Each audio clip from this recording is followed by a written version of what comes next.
Uhali gani mwanafamilia, na natumai ubuheri wa afya tele kabisa. Sasa ni kwamba tukiangazia kunako klabu Young Africans. Sasa ni kwamba klabu Young Africans kutoka vyanzo vya kuaminika ni kwamba wameanza mazungumzo na kocha ambaye alishaka kufundisha kunako klabu ya Raja Casablanca, na mzungumzia Josephine Zinberul ambaye ameonekana kwa kocha ambao ni chaguo la kwanza kwa klabu Young Africans baada ya klabu hiyo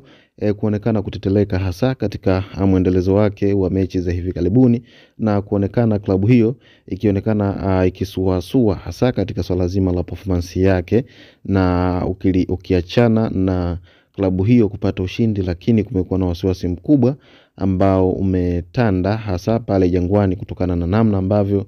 mwendelezo wake au performance yake kutoleta matumaini hasa kwenye mechi ambazo zinazofuata kwenye michuano mbalimbali. Sasa ni kwamba klabu ya Young Africans wameanza mazungumzo na kocha huyo Josephine Zinberul ambaye ameonekana kuwa ni chaguo kubwa kwa klabu ya Young Africans kwa ajili kuja kuifundisha klabu ya Young Africans baada ya kuwepo kwa uwezekano wa kocha wa sasa hivi wa Young Africans kutimuliwa au kuondoshwa muda wowote kuanzia sasa. Hii ni kutokana na kuwa klabu ya Young Africans imeonekana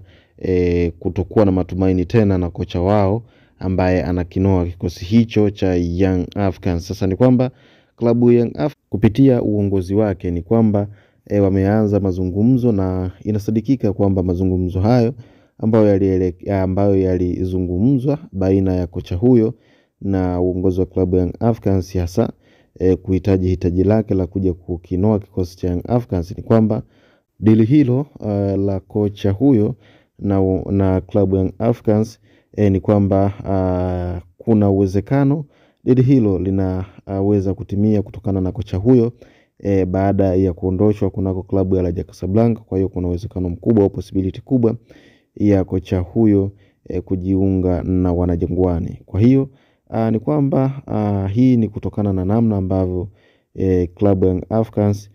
kuona kwamba wachukue maamuzi magumu kutokana na kile ambacho wanachokipitia hasa kwenye performance ya wachezaji wanayoonyesha uwanjani, na hicho kitu kimehusishwa kwa kocha moja kwa moja na si kwa wachezaji kutokana na mbinu za mwalimu ambazo anazitumia huenda zikawa hazisaidii klabu. Kwa hiyo kama klabu wana ulazima wa kufanya mabadiliko kwa uharaka zaidi ili kuhakikisha kikosi hicho kinazidi kuwa imara. Kwa hiyo mwanafamilia, niendelee kukumbusha kwamba kwa yule ambaye ni mara yake ya kwanza kutembelea kwenye YouTube channel yetu, tumkumbusha kwamba usisahau kubofya maneno mekundu yaliyoandikwa subscribe chini ya video ili uwe kwanza kabisa kupata update punde tunapokuwekea kwenye YouTube channel yetu. Na pia tuendelee kukukumbusha kwamba